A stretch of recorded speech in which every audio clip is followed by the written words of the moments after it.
Good evening sir.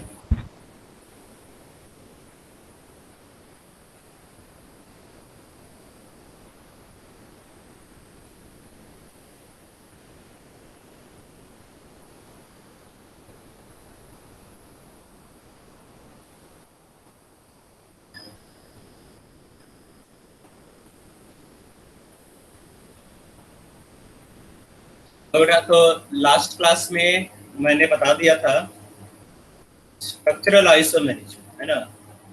तो जितने भी स्ट्रक्चरल आइसोमेरिज्म था वो लास्ट क्लास में डिस्कस हो चुका। आज हम लोग पढ़ना है स्टीरियो आइसोमेरिज्म। स्टीरियो आइसोमेरिज्म में दो टाइप का आइसोमेरिज्म है, एक है ज्योमेट्रिकल और दूसरा है ऑप्टिकल।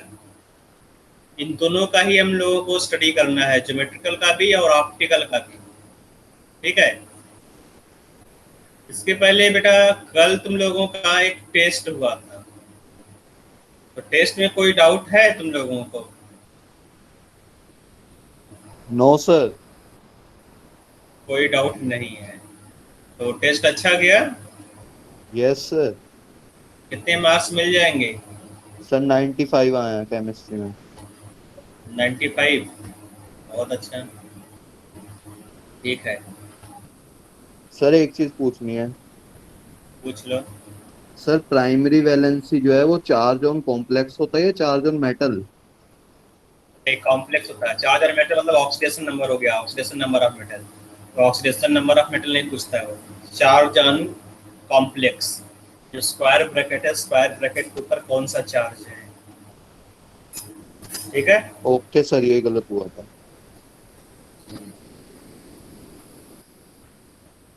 तो आ जाते हैं, देख लेते हैं यहाँ पर क्या है, स्टीरियो आइसोमेरिज्म क्या है ना। इसके बारे में जो भी चीजें हैं हम लोग देख लेते हैं बेटा। तो number 1 geometrical isomerism. Geometrical isomerism में हम लोगों को पढ़ना है कोऑर्डिनेशन नंबर 4 और कोऑर्डिनेशन नंबर 6 के लिए, ठीक है। तो तुम्हें मालूम है पहले से ही ज्योमेट्रिकल आइसोमेरिज्म क्या है ना। तो उसी को हम लोग देखेंगे यहाँ पर। तो अगर कोऑर्डिनेशन नंबर 4 है, देखो अगर कोऑर्डिनेशन नंबर 4 है और टेट्राहेड्रल है, टेट्राहेड्रल में तुम्हारा कोई ज्योमेट्रिकल आइसोमेरिज्म नहीं है। तुमने पढ़ा होगा बेटा ऑर्गेनिक केमिस्ट्री में, जैसे डबल बॉन्ड हो गया और डबल बॉन्ड के दोनों साइड ए बी और बी ए, या फिर इस तरह से तुम कंपाउंड बना लो यहाँ पर, ठीक है, ए बी। तो ये दोनों क्या होगा बेटा, यहाँ पर तुम देखोगे तो मॉलिक्यूलर फार्मूला सेम है, लेकिन जो अरेंजमेंट है ए बी ग्रुप का वो अलग अलग है, सर ज्योमेट्रिकल तो आइसोमेरिज्म। तुम देखोगे हाँ, तो यहाँ पर बी के सामने ए है और ए के सामने बी है। यहाँ देखोगे ए के सामने ए है और बी के सामने बी है, मतलब सामने सामने कौन कौन सा ग्रुप है उसको देकर तुम बताते हो, ठीक है। कि अगर तुम देखोगे यहाँ पर तो जो बी है, बी के सामने क्या है, ए है ना। ये तरह देखते हैं इसी तरह से जो ज्योमेट्रिकल आइसोमेरिज्म है वो, हाँ, ज्योमेट्रिकल आइसोमेरिज्म टेट्राहेड्रल कॉम्प्लेक्स में नहीं आता है, ठीक है। अगर बोला जाए कि कोऑर्डिनेशन नंबर 4 है और जो तुम्हारा कंपाउंड है वो टेट्राहेड्रल है, तो कोई ज्योमेट्रिकल, जी आई मतलब ज्योमेट्रिकल आइसोमेरिज्म, ठीक है। नो जी आई मतलब कोई ज्योमेट्रिकल आइसोमेरिज्म नहीं है, ठीक है। तो टेट्राहेड्रल में कोई ज्योमेट्रिकल आइसोमेरिज्म तुम्हें नहीं मिलेगा। दूसरा अगर तुम बात करोगे, है ना, MA3B, तो MA3B यहाँ पर जो कंपाउंड जो कॉम्प्लेक्स दिया गया है ये स्क्वायर प्लेनर कॉम्प्लेक्स है। जो ज्योमेट्रिकल आइसोमेरिज्म है वो स्क्वायर प्लेनर कॉम्प्लेक्स में ही तुम्हें दिखाई देगा, टेट्राहेड्रल में नहीं होगा। पहली बात, टेट्राहेड्रल हटा दोगे, जितना भी टेट्राहेड्रल कॉम्प्लेक्स है वहां पर कोई भी ज्योमेट्रिकल आइसोमेरिज्म नहीं होगा। स्क्वायर प्लेयर में आते हैं बेटा, स्क्वायर प्लेयर में तुम अलग अलग सा कॉम्प्लेक्स बना सकते हो, ठीक है। जैसे यहाँ पर मेटल है, एम मेटल यहाँ पर है, ए और बी लिगेंड है, ठीक है। तो ए यहाँ पर 3 है और बी सिंगल है। इस तरह से तुम्हारा कॉम्प्लेक्स बनेगा एम, तुमने एक साइड में ए लगा दिया, ठीक है, यहाँ 3 साइड में ए लगा दिया और एक में बी लगा दिया, ठीक है। तो अब तुम देखोगे यहाँ पर ए के सामने क्या बेटा, अगर इस ए को देखोगे, इस ए के सामने ए है और दूसरे ए के सामने बी है। यहाँ देखोगे जो सेकंड ए है इसके सामने क्या है, बी है। अब कोई दूसरा फॉर्म इसका बना लो, कोई भी दूसरा। यहाँ पर मैं बी ए को इंटरचेंज कर देता हूँ, ठीक है, एम ले लिए यहाँ पर, जो ए यहाँ पर नीचे था उसको मैं ऊपर कर दे रहा हूँ, है ना। इस तरह ए को ऊपर कर दिया और यहाँ पर भी ए, यहाँ पर भी ए। अब तुम देखोगे ए के सामने ए है, ए के सामने ए हो गया और ए के सामने बी है, ए के सामने बी है। तो देखो जो अपोजिट पेयर है यहाँ पर वो सेम आ रहा है, सिमिलर अपोजिट पेयर आ गया, है ना। तो अगर सिमिलर अपोजिट पेयर आ गया इसका मतलब यहाँ पर कोई जीआई नहीं है, नो ज्योमेट्रिकल आइसोमर। ठीक है, थर्ड में आते हैं यहाँ पर। थर्ड में जो तुम्हारा कॉम्प्लेक्स दिया सर गया है, हाँ बोलो। सर एक ही जो बोलो। मतलब एक कोऑर्डिनेशन कंपाउंड है उसके 2 या 3 टाइप के हो सकते हैं आइसोमर्स? बिल्कुल हो सकते हैं। जैसे स्ट्रक्चर भी और स्टीरियो भी हो। ज्योमेट्रिकल आइसोमर भी हो और ऑप्टिकल आइसोमर भी हो, ज्योमेट्रिकल आइसोमर भी हो और स्ट्रक्चरल आइसोमरिज्म भी वहां पर हो सकता है। जैसे तुमने क्या किया है ना, जैसे तुमने एम ले लिया, ठीक है, यहाँ पर ए यहाँ पर बी है, यहाँ पर ए यहाँ पर बी है, ठीक है। तो यहाँ पर क्या होगा बेटा, ज्योमेट्रिकल आइसोमर तो होगा यहाँ पर, ज्योमेट्रिकल यस आइसोमर होगा सर। ना बेटा यहाँ पर। तो अगर तुमने बी को ऊपर कर दिया और ए को नीचे कर दिया तो क्या होगा, दूसरा आइसोमर बन जाएगा। यस लेकिन अगर सर। तुमने जो लिगेंड ए है, लिगेंड ए को तुमने साइनाइड ले लिया, सीएन, ठीक है, तो सीएन बेटा एम्बीडेंट लिगेंड है कि नहीं, एम्बीडेंटेड लिगेंड है। तो इसका मतलब यहाँ यस पर ज्योमेट्रिकल आइसोमर भी बनेगा साथ में। अगर तुमने सीएन को इंटरचेंज, यहाँ पर जो सीएन है वो एनसी के अगर फॉर्म में हो, इसका मतलब यहाँ पर स्ट्रक्चरल आइसोमर भी हो सकता है ना। स्ट्रक्चरल आइसोमर में यहाँ पर लिंकेज आइसोमर होगा कि नहीं, तो यहाँ पर लिंकेज आइसोमर यस और सर। ज्योमेट्रिकल आइसोमर दोनों हो सकता है। तो यहाँ पर Ma2B2 ये आसान टाइप है यहाँ पर। तो यहाँ पर प्लेटिनम का तुमने स्क्वायर कॉम्प्लेक्स लिया, ये अमोनिया है, दोनों अमोनिया सेम साइड है। अब देखो जो अमोनिया वो अपोजिट डायरेक्शन में आ गया, ठीक है। तो अगर मैं इसको ए बी कर ले रहा हूँ, यहाँ पर जो क्लोरीन है इसको ए, अमोनिया को बी और बी कर दे रहा हूँ। तो अपोजिट पेयर को देखोगे यहाँ पर ए के अपोजिट में क्या है, बी है, सेकंड ए के अपोजिट में भी क्या है, बी है। यहाँ पर देखोगे तो जो अमोनिया उसको तुमने बी एज्यूम किया है, अमोनिया बी और क्लोरीन ए है। तो अब ए के अपोजिट में ए आ गया और बी के अपोजिट में बी है। तो दो आइसोमर यहाँ पर बन रहा है, एक ये वाला हो गया ए के अपोजिट में बी, और दूसरा हो गया ए के अपोजिट में ए और बी के अपोजिट में बी है, ठीक है।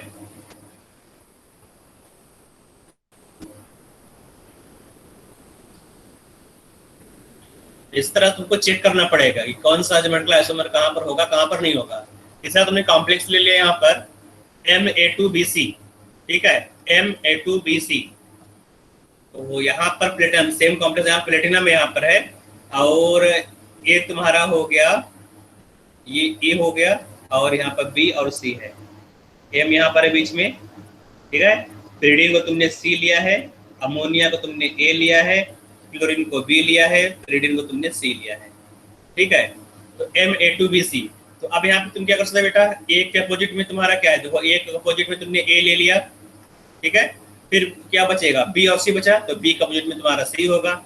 दूसरा क्या होता है, ए के अपोजिट में तुम बी ले लो, ए के अपोजिट में बी है, ए के अपोजिट में बी है, और दूसरे ए के अपोजिट में क्या होगा, सी होगा, है ना। तो यहाँ देखोगे ए के अपोजिट में यस ए है, बी के अपोजिट में सी है, ठीक है। तो ये हो गया। सेकंड में ए के अपोजिट में बी है, ए अपोजिट में बी, देखो ए का अपोजिट बी है और सी का अपोजिट यहाँ पर सर ए आएगा एक बार ए होगा यहाँ पर, ठीक। अमोनिया यहाँ पर ए है, ये अमोनिया है, ए के अपोजिट में सी आएगा। Yes sir. तो इसके भी दो आइसोमर होंगे, इस तरह से दो आइसोमर निकाल सकते हो। तीसरा यहाँ कॉम्प्लेक्स दिया है बाइडेंटेड लिगेंड का, ठीक है, MAB यहाँ पर ब्रैकेट में भी लिखा हुआ है। तो अगर ब्रैकेट में भी लिखा हुआ इसका मतलब ये जो तुम्हारा कॉम्प्लेक्स है ये बाइडेंटेड लिगेंड है। तो AB मतलब कि जो तुम्हारा डोनर साइट है वो अलग अलग है, एक डोनर साइट तुम्हारा A है और दूसरा डोनर साइट B है, कुछ इस तरह से देखो, है ना। तुमने मेटल ले लिया और यहाँ पर डोनर साइट A है, यहाँ पर डोनर साइट B है, A और B। तो इसके भी दो आइसोमर हो सकते हैं बेटा, तुमने A यहाँ लगा दिया, B यहाँ लगा दिया, ठीक है। अब दूसरा क्या होगा, इसको इंटरचेंज कर दो, M यहाँ पर है ना, और इसको इसी तरह रहने दो, AB हो गया, और इसको इंटरचेंज कर दो, यहाँ पर B हो जाए, यहाँ पर A हो जाए। तो अब देखो यहाँ पर क्या है, यहाँ पर ये दोनों सिस और ट्रांस के फॉर्म में है ना। ये सिमिलर ग्रुप सेम साइड मतलब सिस हो गया, सिमिलर ग्रुप अपोजिट डायरेक्शन में, इसका मतलब ये ट्रांस हो गया, ठीक है। तो सिस ट्रांस आइसोमर ये हो गया, मतलब ये दोनों क्या हुआ बेटा, ज्योमेट्रिकल आइसोमर। तो यहाँ पर टोटल 2GI होगा, ठीक है। और यहाँ पर क्या बनेगा, Ma2BC में क्या होगा बेटा, यहाँ पर भी 2 Gi होगा, ठीक है, 2 ज्योमेट्रिकल आइसोमर। इसके ऊपर तुमने यहाँ लिखा हुआ Ma2BC में भी सिस ट्रांस होगा, 2 ज्योमेट्रिकल आइसोमर यहाँ पर भी पॉसिबल है। ठीक है बेटा, समझ में आ रहा है ये? सर हाँ बोलो। सर फोर्थ वाले में सिसो ट्रांस कैसे बताया हमने एबीसी वाले में? सिमिलर ग्रुप देखना है, सिमिलर ग्रुप अगर सेम साइड है तो सिस हो गया। देखो यहाँ पर ए सेम साइड है ना सर नीचे उल्टा ये ही लिखा। अच्छा ये उल्टा लिखा हुआ है यहाँ, ठीक है। यहाँ पे तुम्हें देखना है सिमिलर ग्रुप अगर सेम साइड है, सिमिलर ग्रुप अगर सेम, अच्छा यहाँ पर ठीक है, ये मैंने गलत बनाया था यहाँ पर। देखो यहाँ पर जो pyridine है पी वाई सेम साइड है, पी वाई। अब यहाँ देखो जो पी वाई अपोजिट डायरेक्शन में है, ठीक है। अगर पी वाई सेम साइड है तो क्या होगा, सिस होगा।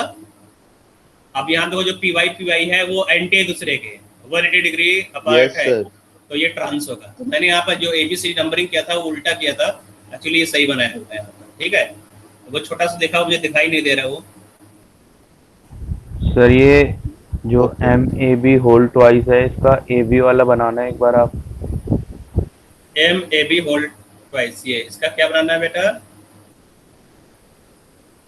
ये तो बनाया था नीचे यहाँ पर। Okay sir, okay. ये नीचे बनाया मैंने। देखो यहाँ पर सिमिलर ग्रुप सेम साइड है, ए सेम साइड है, बी सेम साइड है, तो सिस होगा। अब यहाँ देखो ए के अपोजिट में ए है, बी के अपोजिट में बी है, तो ये ट्रांस होगा।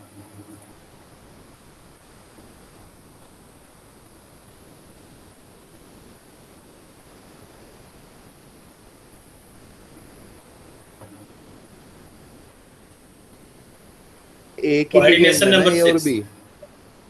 नहीं, ए और बी बेटा जो है ये बाई टेंडेड लिगेंड है। जैसे तुम्हारा हो गया ये तुम ले सकते हो यहाँ पर, है ना, एक तुम्हारा जो लिगेंड है इथाइलिन डाइअमीन, जो इथाइलिन डाइअमीन है ना, ये तुम्हारा बाई टेंडेड लिगेंड है। लेकिन यहाँ पर जो दोनों डोनर साइट है वो सेम है, NH2 लेकिन यहाँ पर क्या करना है, जो दोनों डोनर साइट है वो अलग अलग होना चाहिए। जैसे यहाँ पर जो तुमने लिगेंड लिया C double bond O minus, है ना, यहाँ पर CH2 और यहाँ तुमने क्या लिया NH2। तो यहाँ देखो यहाँ पर जो डोनर साइट है वो अलग है, यहाँ पर तुमने ऑक्सीजन ले लिया, यहाँ डोनर साइट क्या है, नाइट्रोजन है। तो अब जो एक डोनर साइट है तुमने उसको A से रिप्रेजेंट कर दिया ऑक्सीजन को, और जो अमोनिया है उसको तुमने B से रिप्रेजेंट कर दिया। जो डोनर साइट है वो अलग अलग हो गया, ठीक है, इसलिए यहाँ पर AB लिखा हुआ है। अगर मान लो इथाइलिन डाइअमीन होता तो तुम उसको इस तरह लेते हैं MAA, दोनों डोनर साइट सेम हो गया, है ना। Okay sir.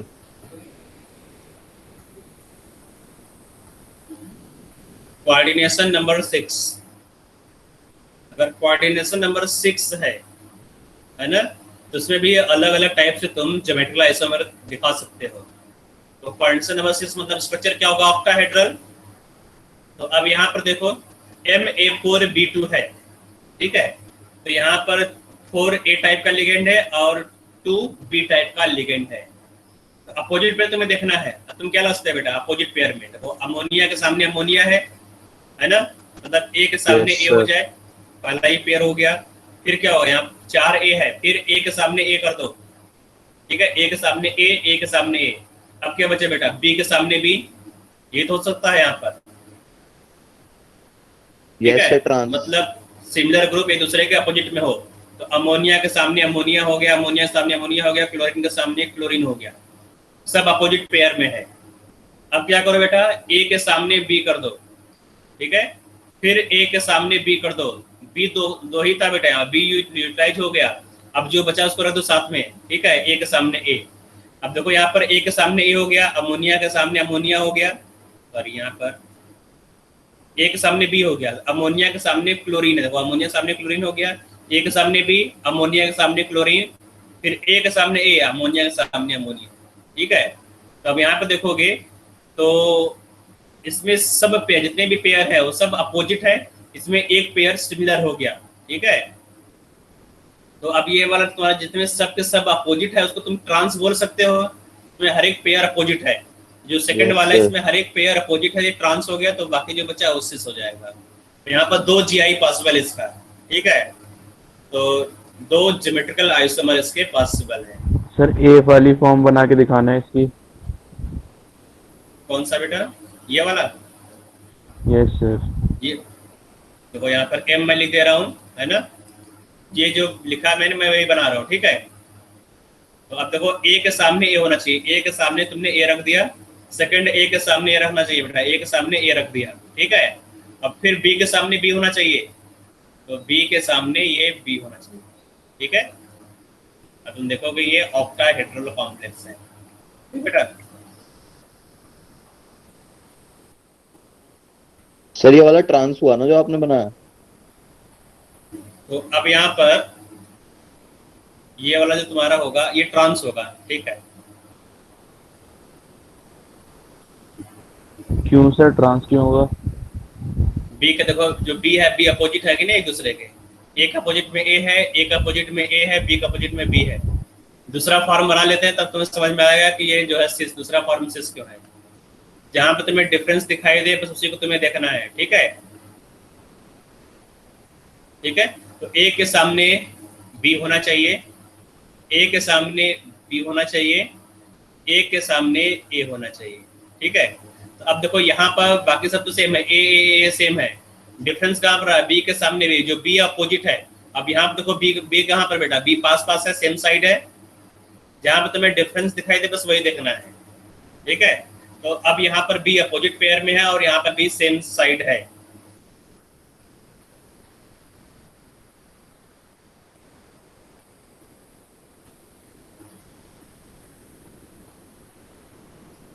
Okay sir. इतना समझ में आ गया बेटा, तो आगे चलते हैं।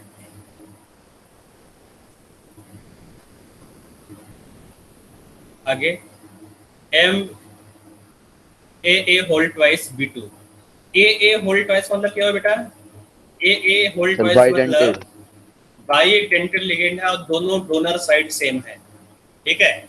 जैसे इथाइलिन डाइअमीन, तो इथाइलिन डाइअमीन क्या होगा तुम्हारा, एक बाइडेंटल लिगेंड है, ए टाइप का है।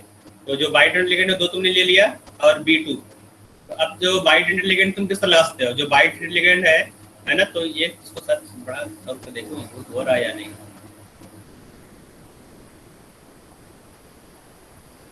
दिख तो रहा है, ठीक है। तो यहाँ देखो जो इथाइलिन डाइअमीन है, इथाइलिन डाइअमीन EN, ठीक है, ये अगल बगल है। अब यहाँ देखोगे जो इथाइलिन डाइअमीन है वो अपोजिट डायरेक्शन में, एक दूसरे के अपोजिट में है, ठीक है। तो दो ही तरह से लगा सकते हो, या तो पास पास हो या तो दूर दूर हो, और कोई तीसरा चांस नहीं है यहाँ पर, है ना। तो अगर पास पास लगा हुआ है, यहाँ पर अगल बगल लगा हुआ है, तो ये क्या होगा तुम्हारा सिस होगा, और अगर दूर दूर है तो ये क्या होगा ट्रांस होगा। तो यहाँ देखो ये पूरे जितने भी ग्रुप है, क्लोरीन एक दूसरे के क्या है अपोजिट में है, EN क्या है बेटा दूसरे का अपोजिट में है। यहाँ देखो जो क्लोरीन है अगल बगल है, इथाइलिन डाइअमीन क्या है अगल बगल है, ये सिस फॉर्म हो जाएगा और ये हो जाएगा ट्रांस फॉर्म, ठीक है। तो यहाँ पर 2 GI पॉसिबल होगा, 2 GI। इसमें किसी कोई डाउट है तो पूछ सकते हो। No doubt sir. No doubt.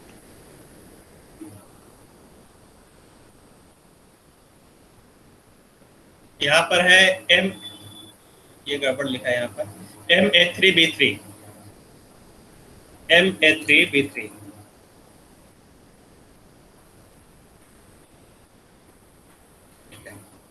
MA3B3 type का तुमने कोई कॉम्प्लेक्स ले लिया। तो अब यहाँ पर क्या हो सकता है, ए के सामने क्या हो, वो MA3B3 है ना। तो 3A यहाँ पर है और 3B है, तो अब अपोजिट पेयर लेगा तो यहाँ पर 3 अपोजिट पेयर होंगे, ठीक है।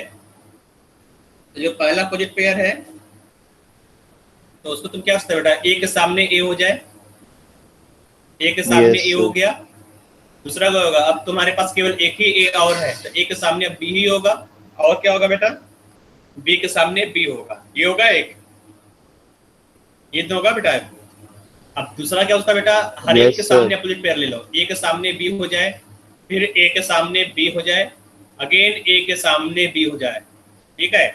सब अपोजिट पेयर में यहाँ पर है, ठीक है। तो 2 टाइप का तुमने कॉम्प्लेक्स बना लिया, एक के सामने ए के सामने बी के सामने बी। तो यहाँ पर एक अपोजिट है, 2 अपोजिट है, बाकी एक में यहाँ पर ए बी आ गया है ना। अब यहाँ देखो सब में अपोजिट पेयर में एक अपोजिट में बी है, एक अपोजिट में बी है, एक अपोजिट में बी है। तो अब जो कॉम्प्लेक्स यहाँ बनेगा बेटा है ना, उसको देखो यहाँ पर कॉम्प्लेक्स यहाँ पर बन रहा है। अब ए के सामने ए होना चाहिए। देखो फर्स्ट वाला बना रहा हूँ मैं, फर्स्ट है ये सेकंड है, ठीक है। एक और अच्छे से बना दे रहा हूँ मैं इसको। तो ये तुम्हारा मेटल हो गया,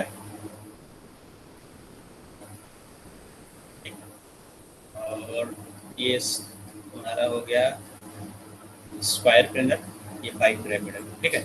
तो अब यहाँ पर ए के सामने में ए हो गया, अगेन ए के सामने क्या होगा बेटा, बी होगा, ठीक है, और बी के सामने बी होगा। तो ये तुम्हारा हो गया ए, फर्स्ट वाला हो गया। सेकंड को 10 बनाओगे,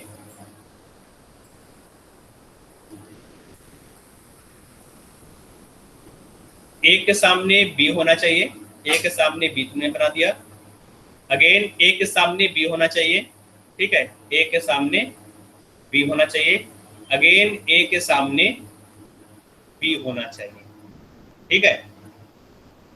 समझ में आ रहा है बेटा? ये हो गया सेकंड।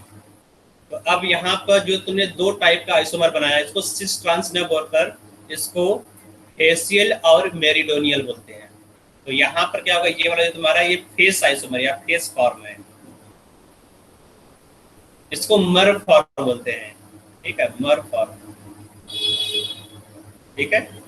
तो ये जो मर है ये होता है, ठीक है, इसका जो फुल फॉर्म होगा मेरिडियोनल, और जो फेस है इसका फुल फॉर्म क्या होता है, फेसियल, ठीक है। इसको मेरिडोनियल और इसको फेसियल फॉर्म बोलते हैं। तो अगर सिमिलर ग्रुप एक ही ट्रायंगुलर फेस पर हो, अगर तुम देखोगे जो ऑक्टाहेड्रल, बेटा ऑक्टाहेड्रल कॉम्प्लेक्स को ऑक्टाहेड्रल कॉम्प्लेक्स क्यों बोलते हैं, तो तुम बात करते हो ऑक्टाहेड्रल का, तो ऑक्टाहेड्रल का मतलब क्या हुआ, ऑक्टाहेड्रल का सर 3D में होता है, मतलब ऑक्टाहेड्रल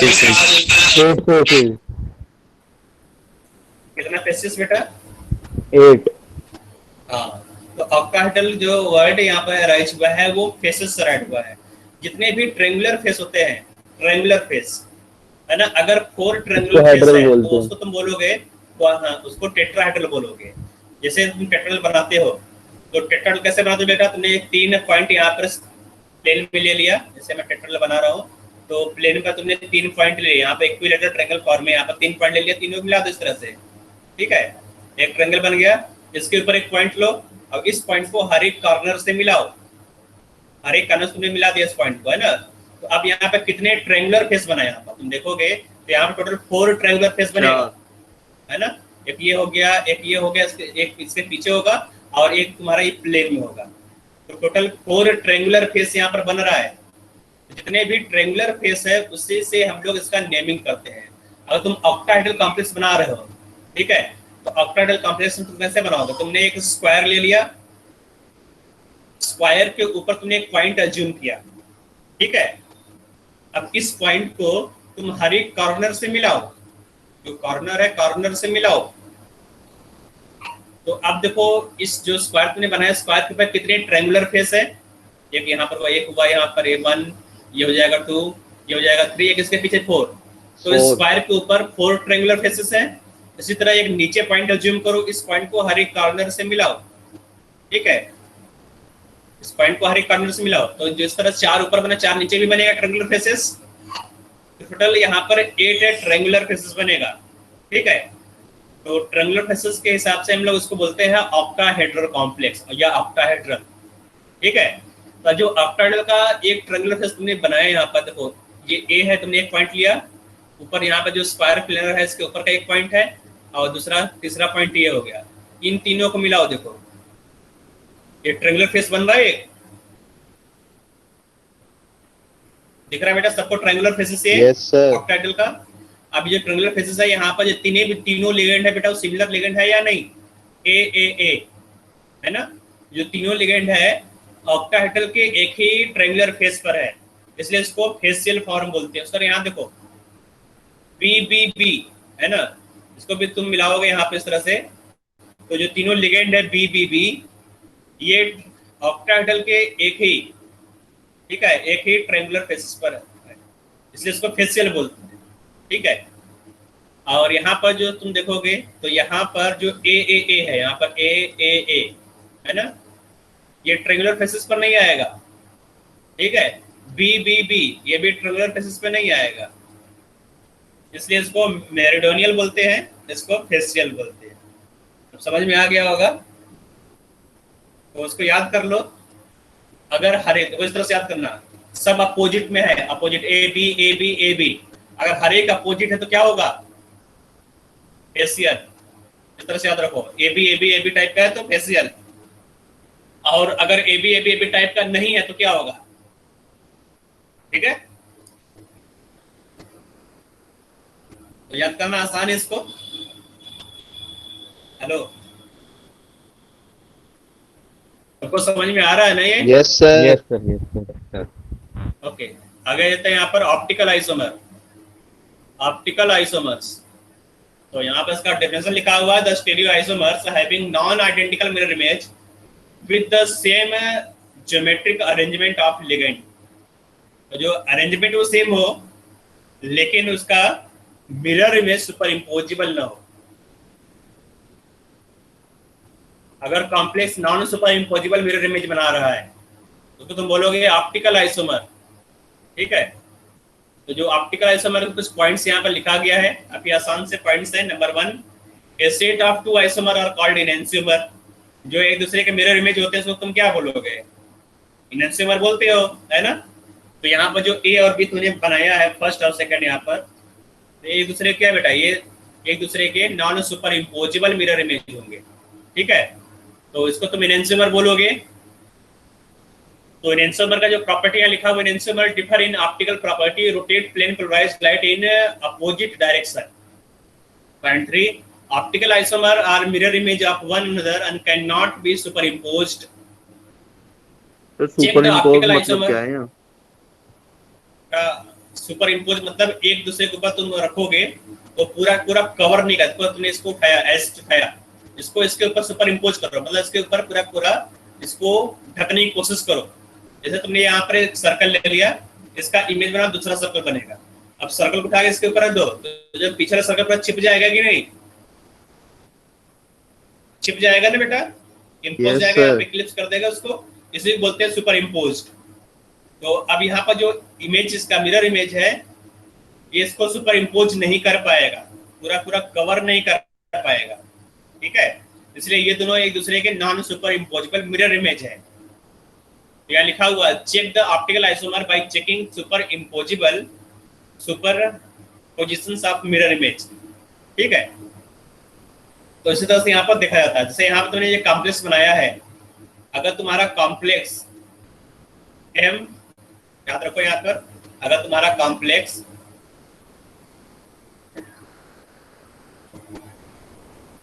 यहाँ जो कॉम्प्लेक्स है M En whole twice A2 type का है कि नहीं, ये तुम्हारा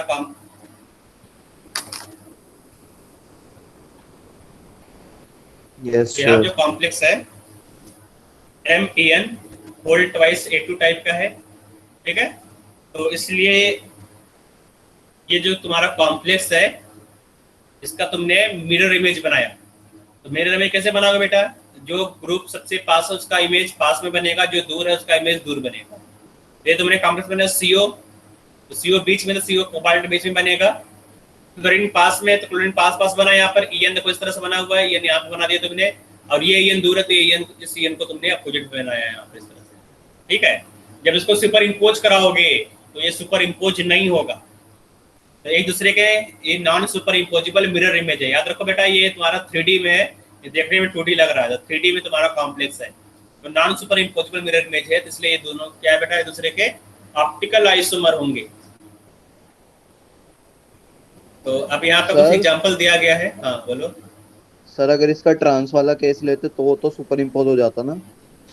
हाँ, अगर इसका ट्रांसफॉर्म होगा, देखो जो सिस वाला है, ठीक है, जो सिस है वो ऑप्टिकल आइसोमर होता है, जो ट्रांस वाला है ना, वो क्या होगा, वो सुपर इम्पोजिबल, मतलब वो ऑप्टिकल आइसोमर नहीं होगा। तो अब यहाँ पे एग्जांपल दिया गया।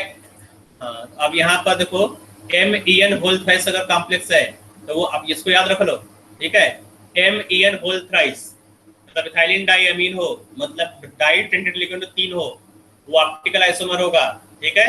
दूसरा जो तुम्हारा एग्जांपल है MAB होल ट्वाइस टेट्राहेड्रल, अगर तुम्हारा कोऑर्डिनेशन नंबर 4 है तो MAB whole twice tetrahedral complex है तो वो भी ऑप्टिकल आइसोमर होगा।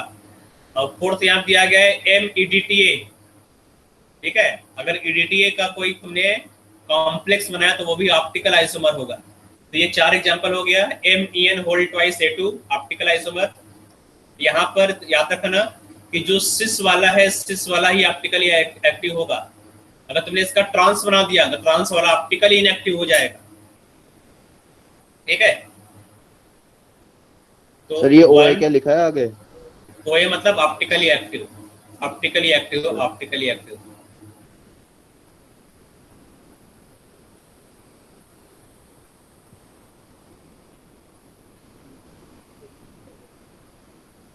सर खाली यही टाइप्स है ना जो होंगे? नहीं, और भी हो सकते हैं, तुम्हें चेक करना पड़ेगा ना बेटा। यहाँ मैंने कुछ एग्जांपल बताए हैं, इतना जो मैक्सिमम पूछा जाता है मोस्टली एग्जाम में जो पूछा जाएगा वो मैंने बता दिया यहाँ पर, ठीक है। इसके अलावा भी कुछ पूछा जा सकता है एग्जाम में, जरूरी नहीं जो मैंने लिखा बस वही आया है ना। सर ऑप्टिकली एक्टिव मतलब? ओके। ऑप्टिकली एक्टिव मतलब कि उसका जो मिरर इमेज है वो सुपर इम्पोज नहीं होगा। अगर मिरर इमेज सुपर इम्पोज नहीं होगा तो ऑप्टिकली एक्टिव होगा। जो ऑप्टिकली एक्टिव कंपाउंड है वो लाइट को रोटेट करते हैं, ठीक है। जो प्लेन पोलराइज्ड लाइट है उसको रोटेट करेंगे। जो PPL है, प्लेन पोलराइज्ड लाइट है, उसको रोटेट करेगा। ये पढ़ा है बेटा तुम लोगों ने PPL? सर अभी पढ़ाया नहीं मैं। No sir. अच्छा ठीक है पढ़ा देंगे हम, ठीक है। ऑर्गेनिक में बता दूंगा, तब तक के लिए इसको नोट कर लो। ऑर्गेनिक जब स्टार्ट होगा तो मैं बता दूंगा, ठीक है। क्योंकि यहाँ बताना कोई मतलब नहीं है इसको, तो बस इसको नोट कर लो। तो यहाँ पर एक्सरसाइज दिया गया, exercise number 2, how many stereo isomer are possible for the complex COEN whole twice Cl2 plus. तो यहाँ पे कॉम्प्लेक्स दिया गया है ना। तो अब ये जो कॉम्प्लेक्स है ये ऊपर वाला ही कॉम्प्लेक्स है, देखो ये वाला ये कॉम्प्लेक्स है ना। तो how many stereo isomer, stereo isomer मतलब geometrical isomer plus optical isomer. तो यहाँ पर इसके 2 आइसोमर होगा बेटा, 2 ज्योमेट्रिकल आइसोमर होगा, 2 ज्योमेट्रिकल आइसोमर होगा,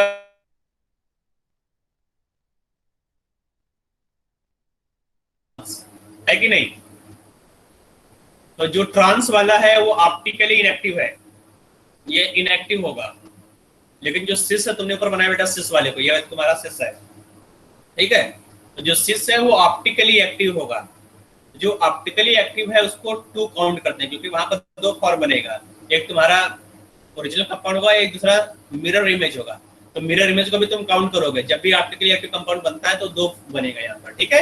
ये तुम्हारा ओरिजिनल कंपाउंड, दूसरा उसका मिरर इमेज, ठीक है। इसका मिरर इमेज पॉसिबल होगा सिस वाले का, तो जो मिरर इमेज है उसको तुम इंक्लूड करोगे। तो जो सिस आइसोमर 2 हो गया और ट्रांस वाला हो गया वो 1 है, तो 2 + 1 कितना हो गया बेटा 3। तो आंसर यहाँ पे क्या हो जाएगा 3, ठीक है। तो how many stereo isomer are possible, तो आंसर हो जाएगा 3। इसमें से 2 ज्योमेट्रिकल आइसोमर होगा, 2 ज्योमेट्रिकल आइसोमर में से 1 ऑप्टिकली एक्टिव होगा, ठीक है।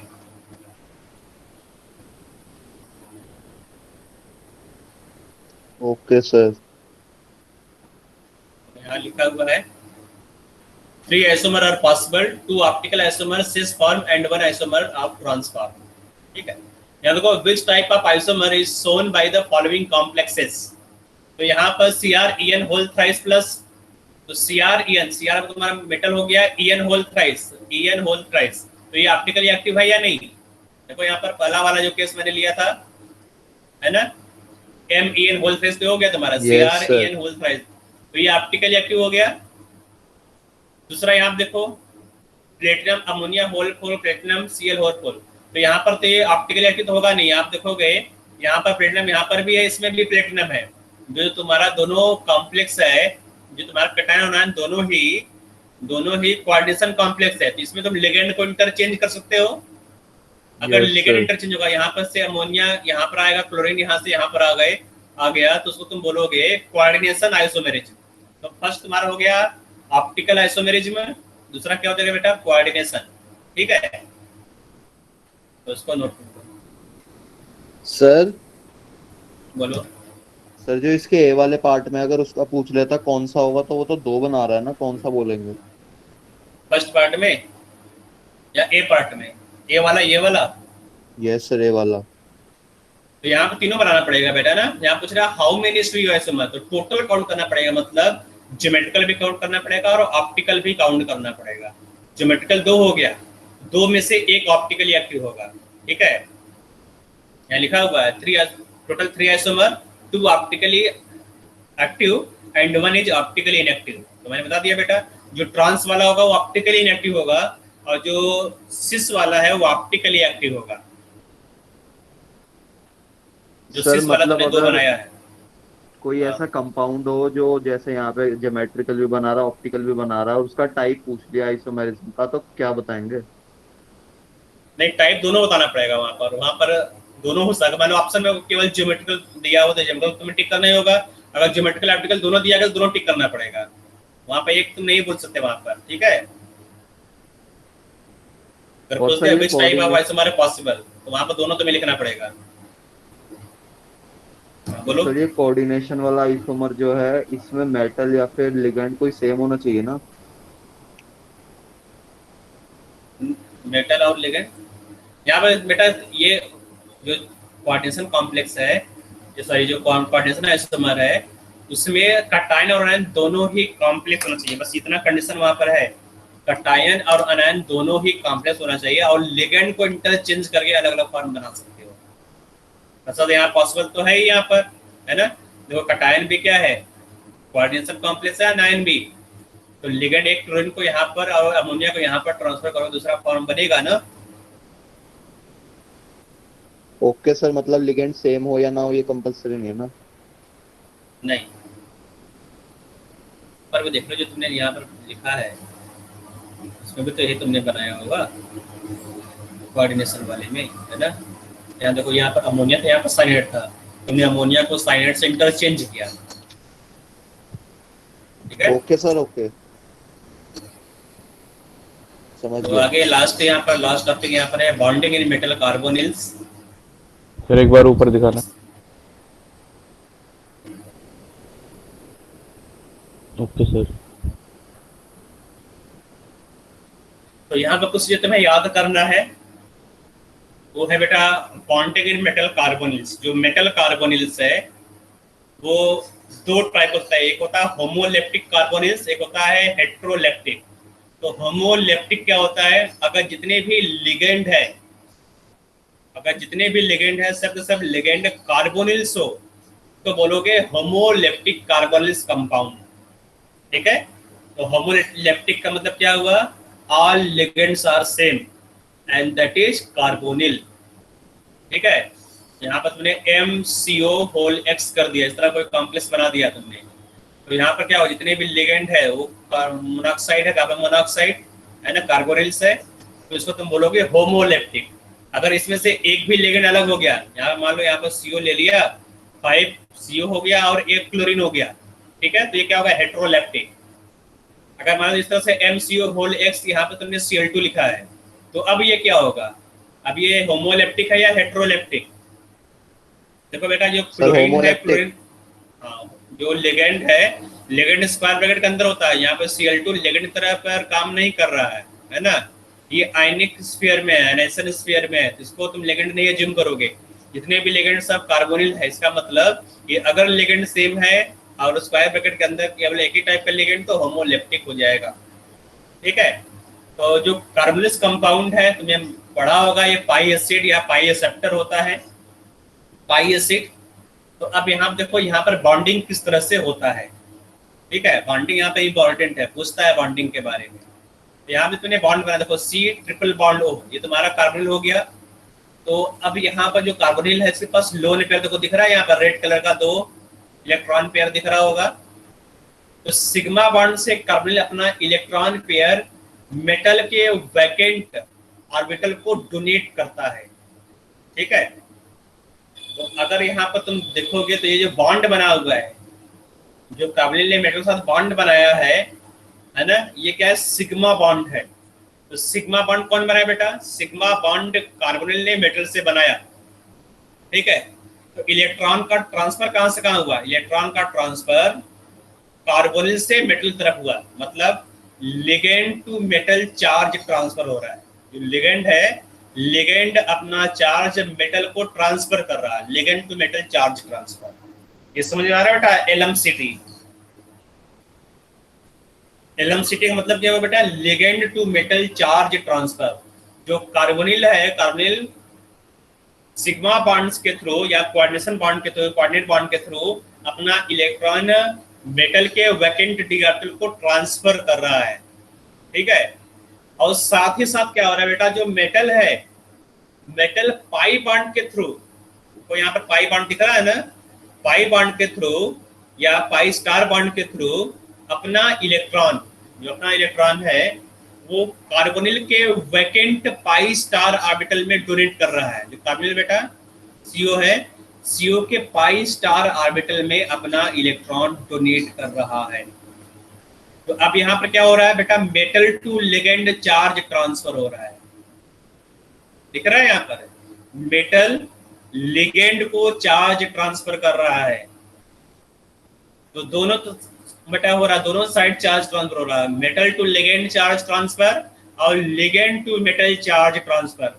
अगर दोनों साइड इलेक्ट्रॉन का इस तरह से आदान प्रदान हो तो उसको तुम बोलोगे सिनर्जिक बॉन्डिंग, ठीक है। लिगेंड मेटल और मेटल लिगेंड दोनों साइड अगर इलेक्ट्रॉन, अगर है ना इस तरह से डोनेशन हो रहा है इलेक्ट्रॉन का, तो उसको सिनर्जिक बॉन्डिंग बोलोगे। तो ये सिनर्जिक बॉन्डिंग है, ठीक है।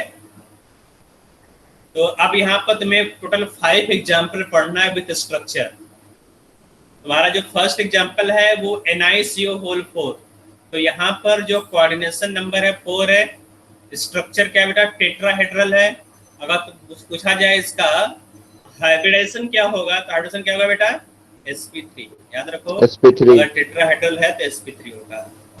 सेकंड है FeCO5, ये फर्स्ट ऐसा कंपाउंड है। यहाँ पर कोऑर्डिनेशन नंबर 5 तुम्हें दिख रहा होगा, है ना। तुम्हारे पूरे सिलेबस में केवल एक ही 5 कोऑर्डिनेशन कंपाउंड का कॉम्प्लेक्स यहाँ पर दिया गया है, वो है FeCO5, ठीक है, FeCO5। और इसका स्ट्रक्चर क्या है बेटा, ट्रायंगुलर बाई पिरामिडल। स्ट्रक्चर क्या है बेटा यहाँ पर, ट्रायंगुलर बाई पिरामिडल। और ज्योमेट्री क्या होगा, sp3d। अगर ट्रायंगुलर बाई पिरामिडल है तो हाइब्रिडेशन क्या होगा बेटा, sp3d, ठीक है। CrCO6, याद रखो, अगर कोऑर्डिनेशन नंबर 6 है तो ज्योमेट्री हमेशा ऑक्टाहेड्रल होगा, कोई डाउट नहीं यहाँ पर। सर CR या CO? CrCO लिखा हुआ है ना, CR लिखा हुआ है बेटा। ओके। ये वाला मैं आ रहा हूँ, इसको नहीं देख रहा हूँ मैं अभी, इस पर आ गया मैं, इसको स्किप किया हूँ मैं अभी फिलहाल के, ठीक है। तो CrCO6 यहाँ पर ज्योमेट्री क्या होगा, ऑक्टाहेड्रल।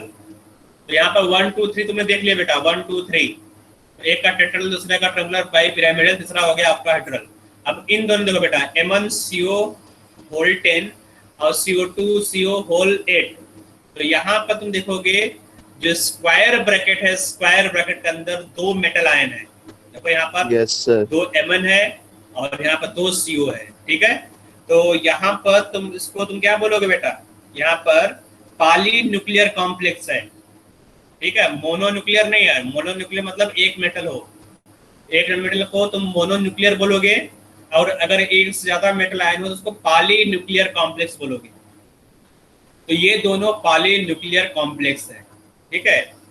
तो अब यहाँ पर तुम देखोगे एक जो बॉन्ड बना है मेटल टू मेटल बॉन्ड बना हुआ है, दिख रहा है, मेटल से मेटल में बॉन्ड बना है। यहाँ पर M1/2CO10, ठीक है। और बाकी जो CO है, कार्बोनिल है, उसको इक्वली डिस्ट्रीब्यूट कर दो, ठीक है। जो CO यहाँ पे देखो 10 यहाँ पे CO है, तो 5 इसको 5 इसको। तो अगर तुम एक पार्ट को देखोगे, अगर तुमने एक न्यूक्लियर पार्ट को तुमने देख लिया, यहाँ से यहाँ तक को देखो, ठीक है, ये वाला पार्ट देखो, तो ये वाला जो तुम्हारा कॉम्प्लेक्स है, यहाँ से आधा जो कॉम्प्लेक्स है उसका तुम स्ट्रक्चर देखोगे तो ये ऑक्टाहेड्रल है। यस सर, 6 बॉन्ड है ना। उसी तरह जो सेकंड वाला ये भी क्या होगा, ऑक्टाहेड्रल। तो दोनों ही ऑक्टाहेड्रल है, ये भी ऑक्टाहेड्रल, ये भी ऑक्टाहेड्रल है, ठीक है। आ जाओ यहाँ पर देखो, यहाँ पर भी एक सर मेटल टू। हाँ सर कुछ नहीं। बोलो, इसमें आ जाओ। यहाँ पर टोटल 8 कार्बोनिल कॉम्प्लेक्स है, कार्बोनिल लिगेंड है, और 2 कोबाल्ट मेटल आयन है। ठीक है, तो ये भी तुम्हारा क्या होगा बेटा, ये भी होमोलेप्टिक कार्बोनिल कॉम्प्लेक्स है। और यहाँ पर एक मेटल मेटल बॉन्ड है। अगर तुम देखोगे तो एक मेटल से 1 2 3 4 4 CO यहाँ पर बॉन्डेड है। ठीक है, 1 2 3 4 4 CO बॉन्डेड है। ठीक है, तो तुमने जितने भी CO है दोनों को 50-50 डिवाइड करके दे दिया। 50% इसके पास है, 50% इसके पास है। तो याद रखो, जितने भी होमोलेप्टिक मेटल कॉम्प्लेक्स है वहां पर EAN रूल फॉलो होता है। EAN रूल क्या होता है बेटा? all metal EAN carbonyl form noble gas atomic number nearest noble gas. composition. हाँ, नियरेस्ट नोबल गैस है इलेक्ट्रॉनिक कॉन्फ़िगरेशन। तो यहाँ पर जो इफेक्टिव एटॉमिक नंबर है ना, तो नियरेस्ट नोबल गैस के इक्विवेलेंट आएगा। अगर तुम यहाँ पर कोबाल्ट का तुम निकालोगे EAN तो 36 आएगा, आयरन का क्या आएगा 36 आएगा, एमन का इन सब का क्या आएगा 36 आएगा। तो यहाँ पर ट्रूली फॉलो होता है EAN रूल। तो EAN रूल मतलब कि जो मेटल आयन है, मेटल आयन का total number of electron nearest noble gas के इक्विवेलेंट आएगा। ठीक है, सर सारे होमोलैप्टिक में होगा? सारे होमोलेप्टिक मेटल कार्बोनिल्स में, जितने भी होमोलेप्टिक मेटल कार्बोनिल्स सब में ये रूल फॉलो। तो तुम्हारे सिलेबस में 5 दिया गया, तो 5 में फॉलो होता है। ठीक है, इसके अलावा नहीं पूछेगा। बोलो। सर ये CO वाले को कहेंगे क्या? ऑक्टाहेड्रल तो बन नहीं रहा है। लास्ट वाले को इसको ऑक्टेट तो नहीं बनाओगे, है ना, क्योंकि यहाँ तुम्हें दिख रहा है कि यहाँ पर जो तुमने लिगेंड को अरेंज किया है, ठीक है, ये 5 लिगेंड यहाँ पर देखो, यहाँ पर 5 लिगेंड है ना, 1 2 3 4, और यहाँ पे मेटल टू मेटल यहाँ पर 5 बॉन्ड बना हुआ है। यहाँ पे 1 हो गया, 2 3 4, है ना। तो ये तुम्हारा हो जाएगा स्क्वायर पिरामिडल टाइप का, स्क्वायर पिरामिडल। यस।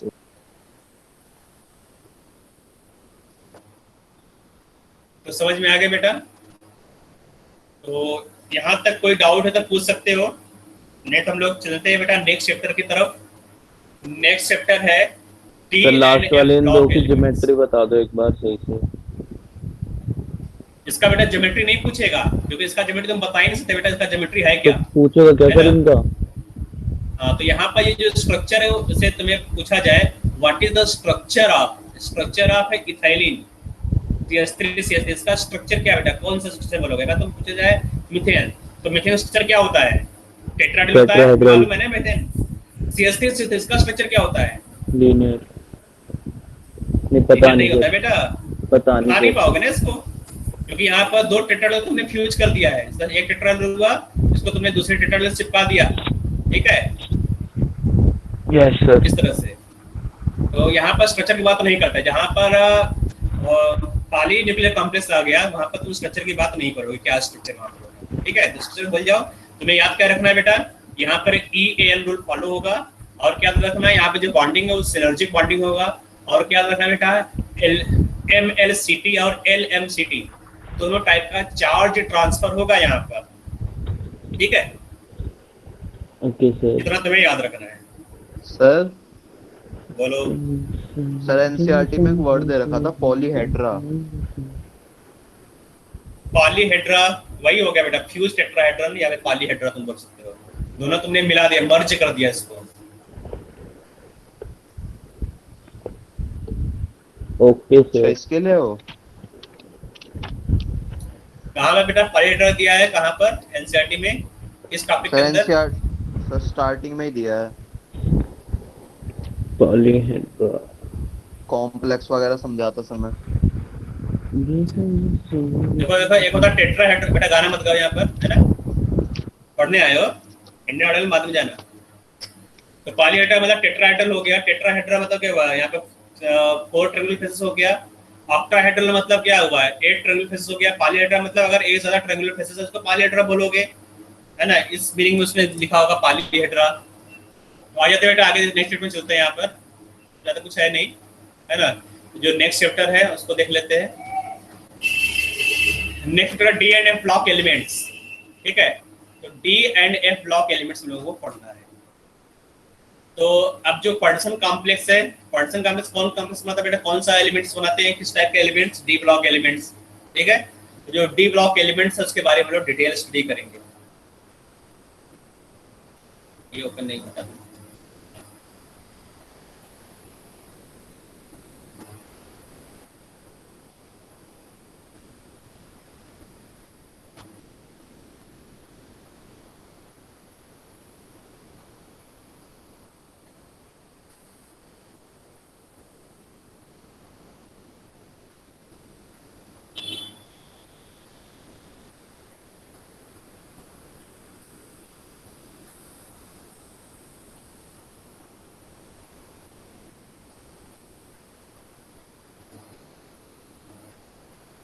आते हैं यहाँ पर इंट्रोडक्शन देख लेते हैं। यहाँ पर लिखा हुआ typical transition element have N incomplete D orbital, ठीक है, इनकम्प्लीट फिर डी लेवल या डी ऑर्बिटल्स, ठीक है।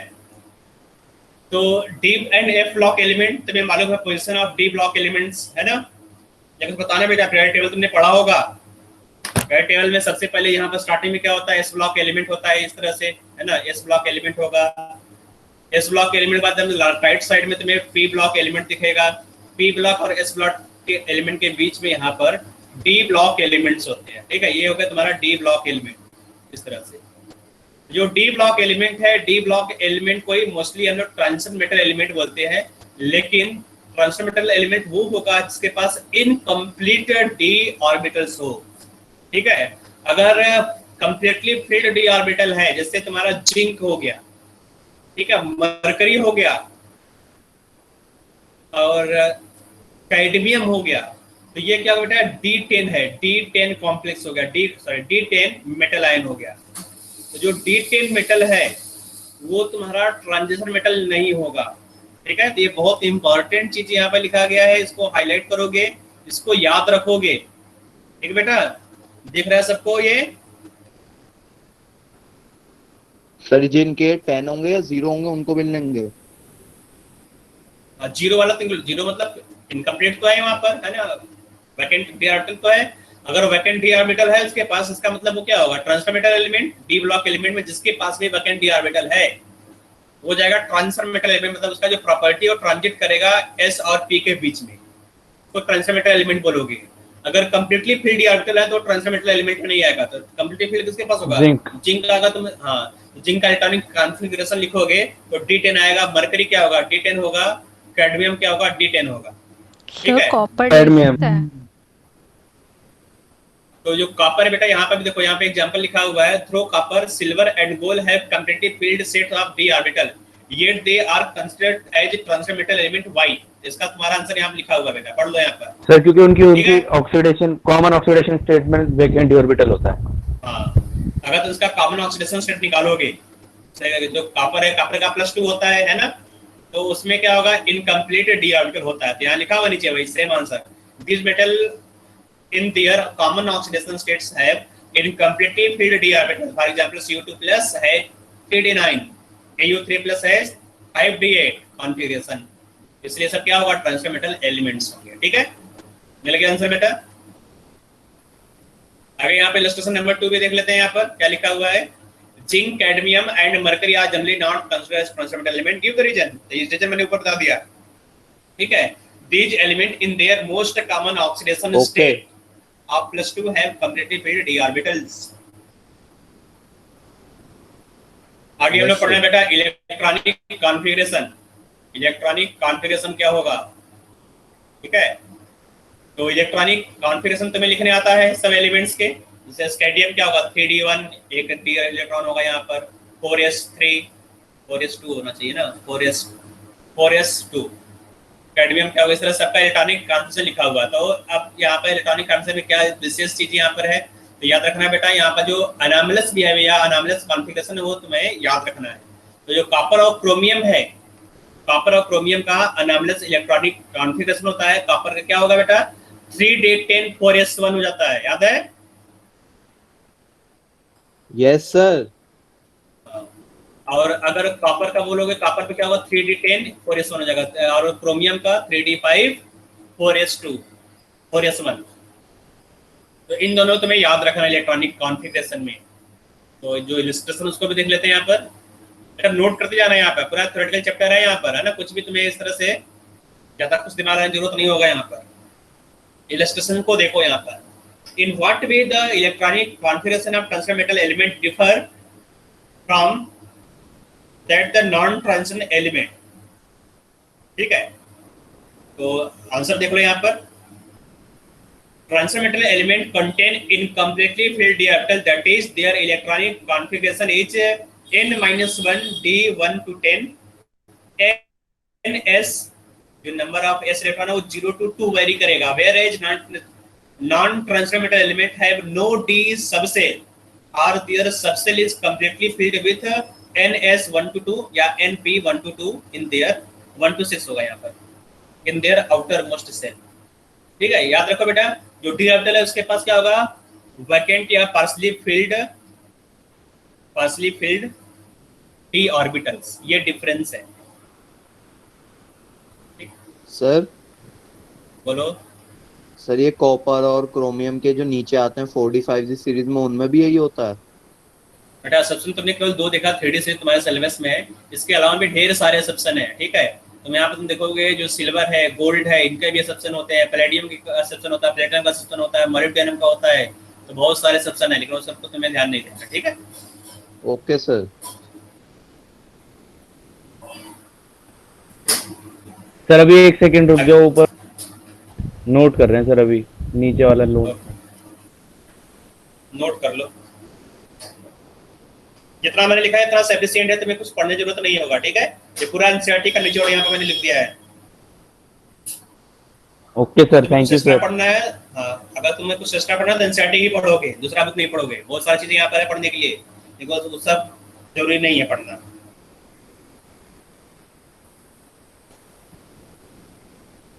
आगे ऊपर करो बेटा, स्लाइड करो ऊपर। नो सर, अभी क्वेश्चन नोट डाउन कर रहे हैं। 1 मिनट, 1 मिनट, ठीक है।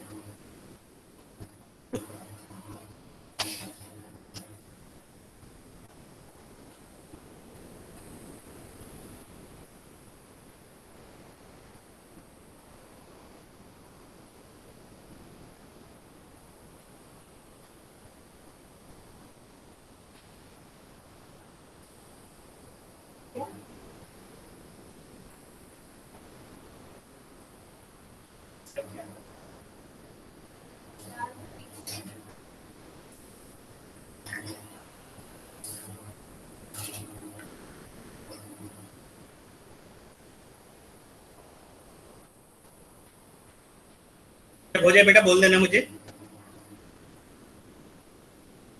ओके सर, बोल दूंगा।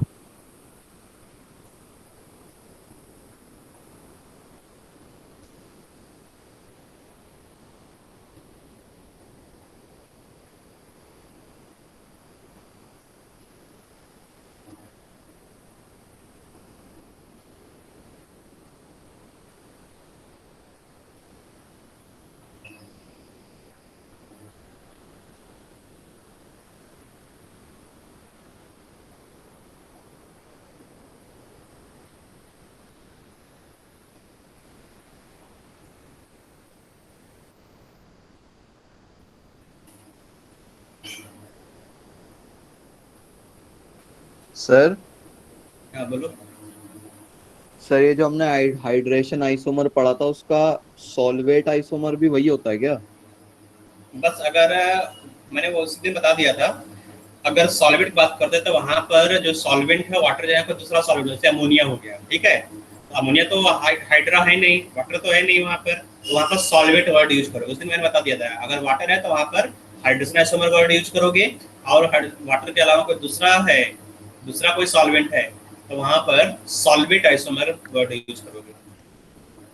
ओके सर, मूवमेंट तो वैसे ही होगी, वाटर या कॉम्प्लेक्स से बाहर या अंदर? बिल्कुल बिल्कुल। ओके।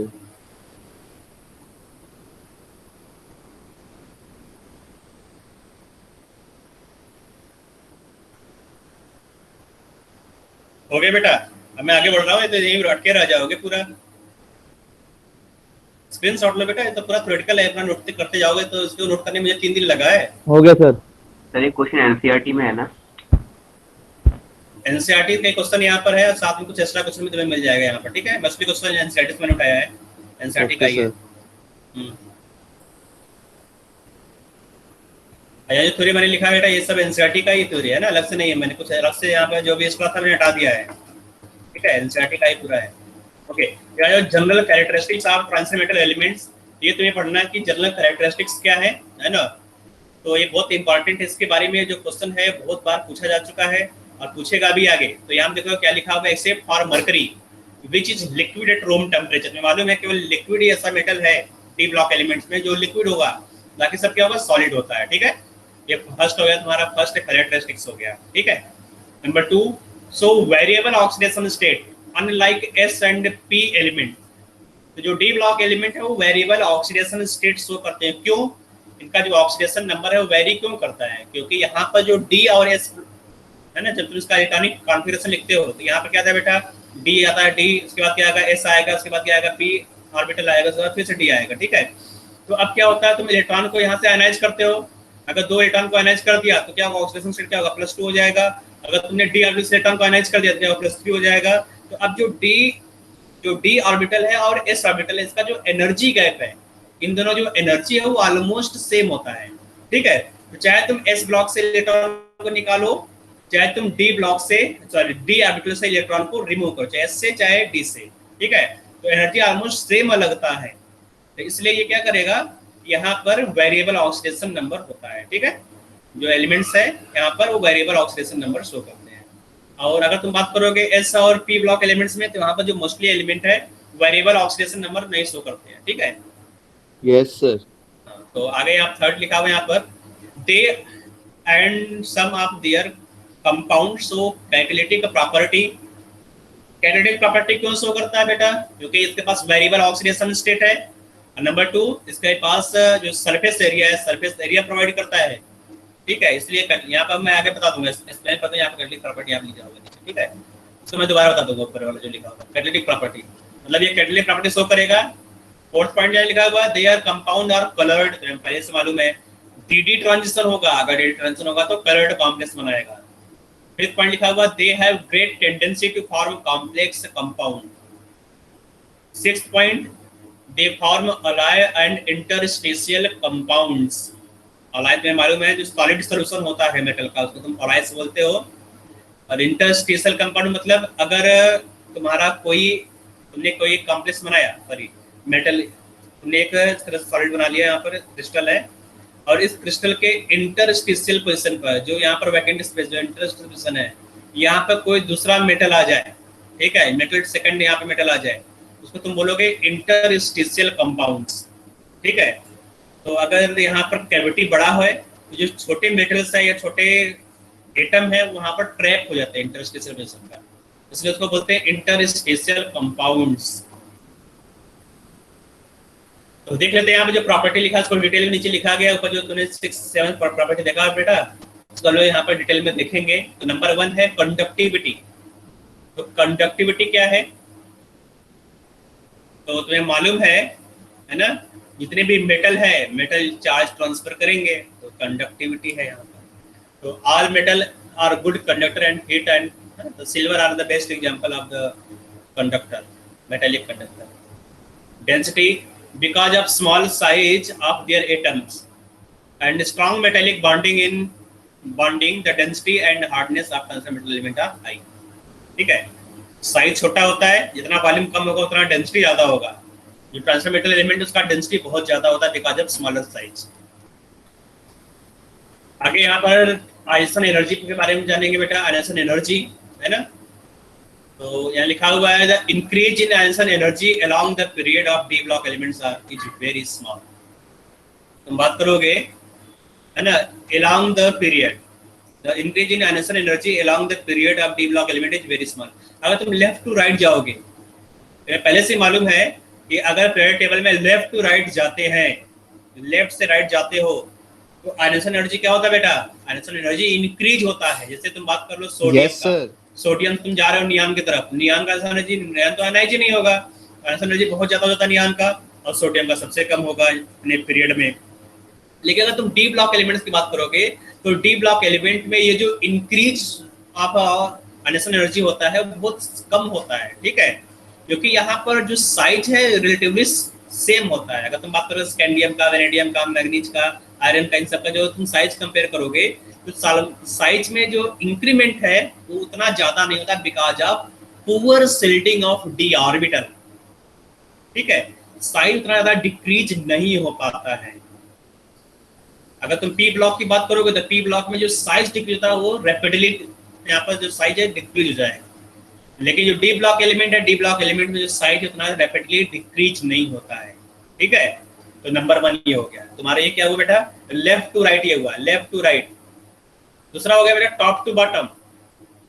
अगर तुम टॉप टू बॉटम जा रहे हो, है ना, तो क्या होता है बेटा, आयनेशन एनर्जी डिक्रीज होना चाहिए, है ना, डिक्रीज होता है। तुम सब पढ़े हो बेटा, आयनेशन एनर्जी डिक्रीज होता है, ठीक है।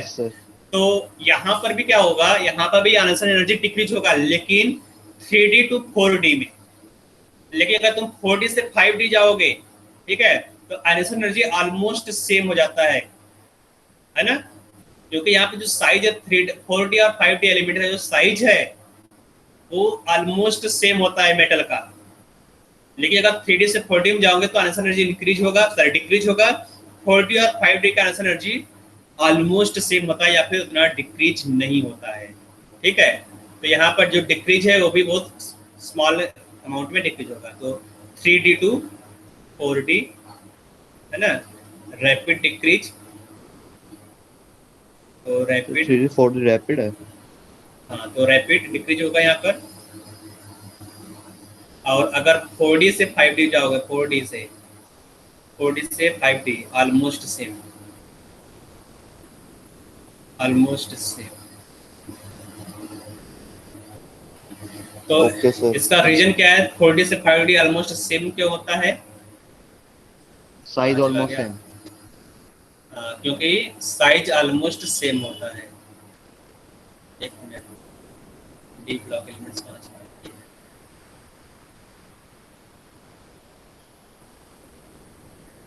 साइज ऑलमोस्ट सेम होता है, ठीक है। यहाँ पे कुछ एक्सरसाइज दिया गया। Size number 1, most of transfer metal do not displace hydrogen from their dilute acids, why, ठीक है। Most of the transfer metal elements do not displace hydrogen from dilute acids, है ना। रीजन क्या है, this is because of the transfer metal element have negative oxidation potential. Oxidation तुम्हें मालूम बेटा है, रिएक्टिविटी सीरीज, जो रिएक्टिविटी है ट्रांसफर मेटल एलिमेंट का वो कम होता है हाइड्रोजन से। या तुम बोल सकते हो ऑक्सीडेशन पोटेंशियल, जो ऑक्सीडेशन पोटेंशियल है वो नेगेटिव होता है, इसलिए वो हाइड्रोजन को डिस्प्लेस नहीं करता है, ठीक है। तो मालूम है जो सोडियम मेटल है, तो सोडियम, अगर तुम बात करो सोडियम और आयरन का, इस तरह से सोडियम को अगर तुम वाटर में डालोगे तो हाइड्रोजन डिस्प्लेस करेगा बेटा, या एसिड्स में डालोगे तो हाइड्रोजन डिस्प्लेस करेगा। जिंक क्या है, अमोनियम क्या बेटा, एक्टिव मेटल है, रिएक्टिव मेटल। जो रिएक्टिव मेटल है, रिएक्टिव मेटल डाइल्यूट एसिड से रिएक्ट करके हाइड्रोजन को अलग करता है। ये रिएक्शन देखो। और तुम बात करोगे जिंक का, जो जिंक है ना, जिंक प्लस HCl, तो क्या होगा बेटा, प्रोडक्ट क्या बनेगा, ZnCl2 प्लस हाइड्रोजन, है ना। तो ये रिएक्शन क्या हुआ बेटा यहाँ पर, क्योंकि जो जिंक है, जिंक का एक्टिव मेटल है, तो एक्टिव मेटल मिनरल एसिड से या डाइल्यूट एसिड से हाइड्रोजन को डिस्प्लेस कर देगा, ठीक है। ये रिएक्टिव मेटल है। और जो रिएक्टिव मेटल होता है उसका ऑक्सीडेशन, यहाँ पर जो ऑक्सीडेशन पोटेंशियल हो पॉजिटिव होगा, ठीक है। और अगर नेगेटिव बात करोगे, अगर जो एलिमेंट से कॉपर हो गया, सिल्वर हो गया, गोल्ड हो गया, है ना, ये सब क्या ट्रांसफर मेटल एलिमेंट, तो इन सब का रिएक्टिविटी हाइड्रोजन से कम होता है। जिसका रिएक्टिविटी हाइड्रोजन से कम है वो मिनरल एसिड से हाइड्रोजन को डिस्प्लेस नहीं कर पाएगा। तुमने पढ़ा होगा बेटा, क्लास 10th में पढ़ाया जाता है रिएक्टिविटी। Okay sir. आगे यहाँ पर एग्जांपल नंबर 2 देखो। यहाँ पर एग्जांपल नंबर 2 लिखा गया है, why are ionisation energy of 5D element greater than 3D elements, ठीक है। 5D एलिमेंट का जो आयनेशन एनर्जी है 3D से ज्यादा क्यों है? ठीक है, अभी मैंने ऊपर बताया था कि जो डिक्रीज है, पहले 3D से 4D में डिक्रीज होगा, लेकिन 3D से 5D में डिक्रीज नहीं होता है। जो है ना 5D एलिमेंट्स का जो आयनेशन एनर्जी है वो थोड़ा सा ज्यादा हो जाता है बेसिकली। यहाँ पर क्यों हो जाता है? Because of lanthanide contraction. जो साइज, अगर साइज छोटा कर दोगे, क्या हो जाता है बेटा, अगर तुम 5D सीरीज में जाओगे तो वहां पर एक होता है, एक टर्म है लेंथेनाइट कंट्रैक्शन। तो आगे मैं बताऊंगा लेंथेनाइट कंट्रैक्शन में लेंथेनाइट कंट्रैक्शन को। तो लेंथेनाइट कंट्रैक्शन से जो साइज है, साइज डिक्रीज हो जाता है एलिमेंट का। अगर साइज डिक्रीज हो गया, पहले बेटा साइज इतना बड़ा था, इलेक्ट्रॉन यहाँ पर था, अब साइज डिक्रीज हो गया, तो अगर साइज छोटा हो गया तो अब जो अट्रैक्टिव फोर्स हो ज्यादा होगा बेटा, यहाँ पर अट्रैक्टिव फोर्स ज्यादा होगा और यहाँ पर अट्रैक्टिव फोर्स कम होगा, है कि नहीं? वो यहाँ डिस्टेंस ज्यादा है, यहाँ पर डिस्टेंस कम है।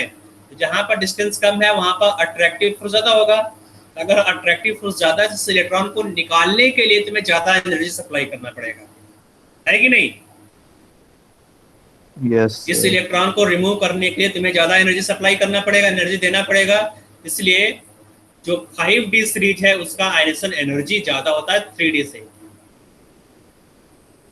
ठीक है, क्योंकि 3D सीरीज का जो साइज है वो थोड़ा सा छोटा होता है। सर 5D सीरीज में लेंथेनॉइड कंट्रैक्शन क्यों लग रहा है? एक्टेनॉइड नहीं लगना चाहिए? नहीं, एक्टिनेट कंट्रैक्शन होता नहीं एक्चुअली, लेंथेनाइट कंट्रैक्शन ही एक होता है टर्म। ठीक है, यहाँ पर जो टर्म है वो लेंथेनाइट कंट्रैक्शन ही बोलते हैं। यहाँ पे लिखा हुआ है, कहीं लिखा होगा लेंथेनाइट कंट्रैक्शन लिखा हुआ है यहाँ पर। ठीक है, लेंथेनाइट कंट्रैक्शन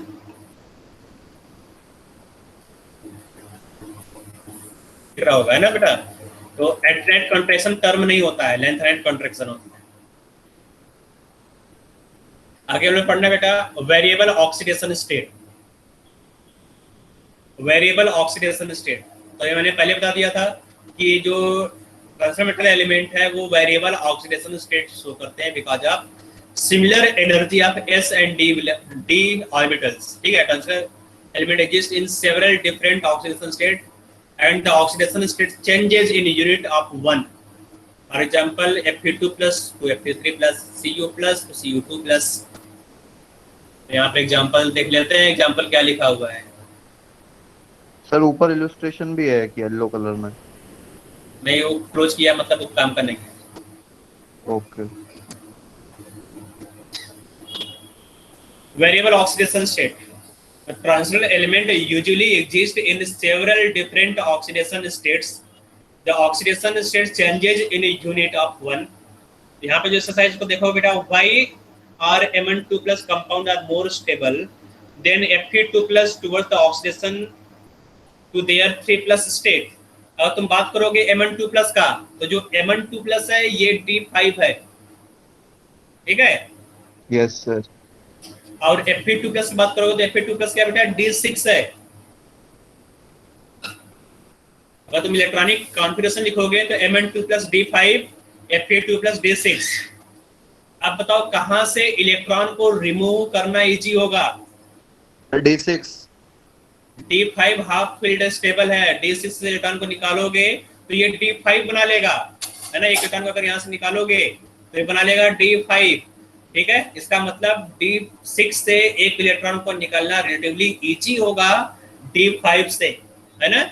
इसलिए जो Mn2+ है, Mn2+ Mn3+ नहीं बनाता है इजीली, लेकिन जो Fe2+ है वो इजीली Fe3+ बना लेता है। ठीक है, यहाँ पर लिखा गया है, यहाँ पर हाईलाइट किया गया है, इसका स्क्रीनशॉट ले सकते हो। सर मतलब यहाँ स्टेबिलिटी का मतलब ये है कि वो 3+ में नहीं जा रहा? हाँ, Mn2+ Mn3+ में नहीं जाएगा,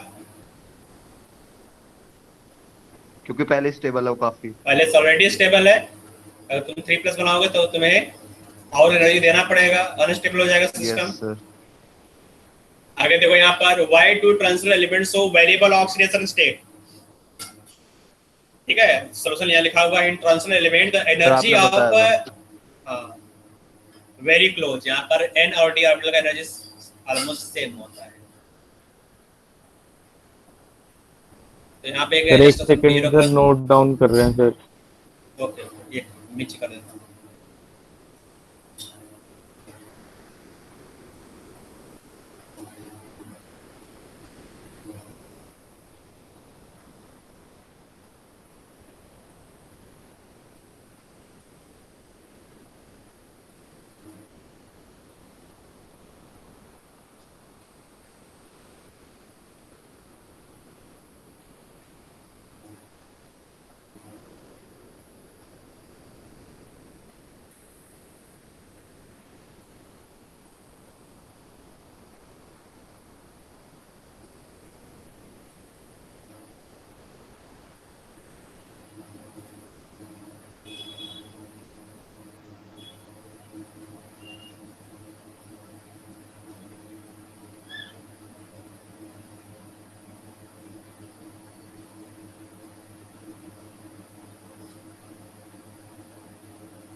हेलो। हाँ हो गया बेटा। यस, स्क्रीनशॉट ले रहे हैं ना? नो सर, नहीं सर, ओके मैं तो लिख रहा हूँ। बेटा, बाद में निकले ना, नहीं तो बहुत टाइम सर ले लेगा बहुत ना सारा बेटा। कंपाइल हो रहा था सर, लिखने में ही रह रहा था, फिर रिवीजन भी नहीं कर पाते सर, स्कूल का भी काम होता है सर, पेपर वैसे ही सबको चल रहे बस हैं। तो सबको तो ऐसे ही करना पड़ेगा बेटा, मेहनत तो करना पड़ेगा ना। तुम्हें अगर ठान लिया आईटी में यहाँ पर जाना है तो बिना मेहनत किए हुए कैसे जा पाओगे? सर मेहनत इसलिए तो तो करना नोट पड़ेगा डाउन कर बेटा। रहा हूँ सर। तो अगर तुम नोट डाउन करोगे तो इसका मतलब ये हुआ कि तुमने क्लास का टाइमिंग कम कर लिया, है ना? ये तो सर लेजीनेस ले वाली लिया बात हो गई ना स्क्रीनशॉट, बेटा। ले लिया, ले लिया, ले लिया।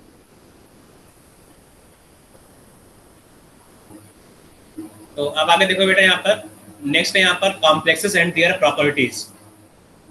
तो फिफ्थ यहाँ पर दिया गया है the transistor element have an unparalleled tendency to form coordination compound with the Lewis bases which are called ligands. तो जो कॉम्प्लेक्सेस बनाता है बेटा, कॉम्प्लेक्स के लिए दो प्रॉपर्टी जरूरी होता है। पहला तो यहाँ पर वैकेंट ऑर्बिटल होना चाहिए बेटा, वैकेंट ऑर्बिटल। अगर कोई कॉम्प्लेक्स बनता है तो कॉम्प्लेक्स कैसे बनेगा?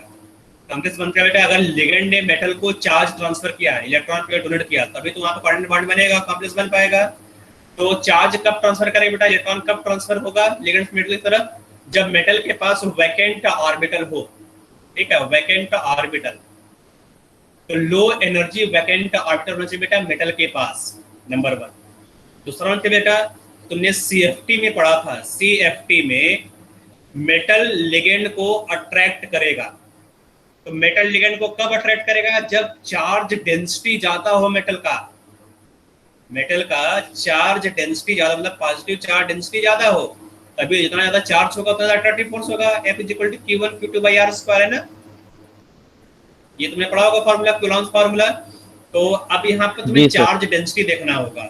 जितना ज्यादा चार्ज डेंसिटी होगा उतना ज्यादा अट्रैक्टिव फोर्स होगा। तो दो चीजें यहाँ पर है, number one low energy vacant d orbital for metal ion, number two high charge density. तो हाई चार्ज डेंसिटी का मतलब होता है स्मॉल साइज। जितना स्मॉल साइज मेटल का होगा, स्मॉल साइज, उतना ज्यादा चार्ज डेंसिटी होगा। ठीक है, तभी वो कॉम्प्लेक्स बना पाएगा। तो दो प्रॉपर्टी होना चाहिए बेटा, वैकेंट ऑर्बिटल, दूसरा स्मॉल साइज तुम बोल सकते हो। ठीक है, चार्ज हाई चार्ज डेंसिटी और स्मॉल साइज यहाँ लिखा हुआ है। ठीक है, s and p block elements form very few complexes. The reason transition element are so good at forming complex is that they have small highly charged ions and have vacant low energy orbital to accept lone pair of electron donated by ligand। ठीक है, तो ये मैंने जो highlight किया yellow colour से, बहुत important line है, उसको नोट कर लोगे तुम। सर। हाँ बोलो बेटा, सर बोलो। अगर इनका चार्ज डेंसिटी ज्यादा होगा तो फिर ये इलेक्ट्रॉन को एक्सेप्ट ज्यादा कैसे करेंगे? चार्ज डेंसिटी का मतलब ये हुआ कि देखो, charge density rho is equal to charge divide by volume, है ना? तो अगर चार्ज डेंसिटी ज्यादा, मतलब कि यहाँ पे जो न्यूमेटर का वैल्यू ज्यादा होना चाहिए और जो वॉल्यूम वो कम होना चाहिए। वॉल्यूम कम कब होगा? जब साइज कम हो जाए, है ना? तो चार्ज क्या होगा? जो चार्ज डेंसिटी ज्यादा हो जाएगा, तो जो पर यूनिट वॉल्यूम है, पर यूनिट वॉल्यूम में जो पॉजिटिव चार्ज होगा ज्यादा होगा। जितना ज्यादा पॉजिटिव चार्ज होगा उतना ही तेजी से लिगेंड को अट्रैक्ट करेगा। समझ में आ रहा है बेटा? जितना हाई चार्ज होगा उतना ज्यादा अट्रैक्टिव फोर्स होगा ना। ओके सर, तो ओके, इलेक्ट्रॉन को लेना अगर ना। पॉइंट, हाँ, अगर पॉइंट चार्ज की बात नहीं करते हो तो वहां पर चार्ज डेंसिटी देखा जाता है, क्योंकि मेटल बेटा पॉइंट चार्ज तो है नहीं, इसलिए यहाँ पर चार्ज डेंसिटी वर्ड यूज करते हो। सर ये जो हाईलाइटेड रीजन है, इसका मीनिंग बताना। हाँ, ये मैंने बताया बेटा, यहाँ पर दो रीजन है, बिकॉज कॉम्प्लेक्स फॉर्मिंग प्रॉपर्टी है ना, कॉम्प्लेक्स फॉर्मिंग प्रॉपर्टी या एबिलिटी। तो दो रीजन है बेटा यहाँ पर। नंबर वन क्या है बेटा?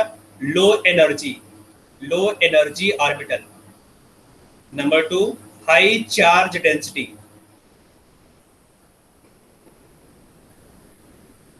अगर ये दो प्रॉपर्टी किसी भी एलिमेंट के पास है तो वो इजीली कॉम्प्लेक्स बना सकता है।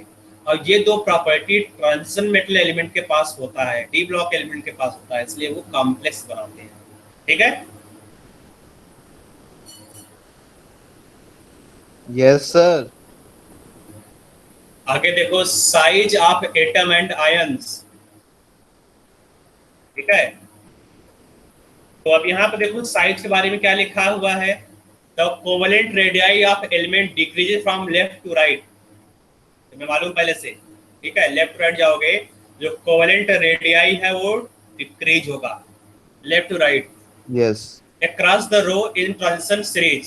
This is because of poor spinning of d orbitals. वैसे भी होता है, poor spinning of d orbital हो रहा है तब ये होगा, ठीक है। तो साइज डिक्रीज होता है, लेफ्ट टू राइट जाओगे तो साइज डिक्रीज होगा। नंबर 2, ठीक है। अगर तुम टॉप टू बॉटम जाओगे, टॉप टू बॉटम जाओगे तो स्कैंडियम, यट्रियम, लैंथेनम, इन तीनों का साइज तो सेम होगा। जो 3D सीरीज, अगर तुम 3D सीरीज की बात करोगे तो मैं यहाँ पर प्राइवेट टेबल ओपन कर दे रहा हूँ ताकि तुम्हें क्लियर दिखाई दे। तो मैं यहाँ पर क्रेडिट टेबल ओपन कर रहा हूँ, एक मिनट बेटा।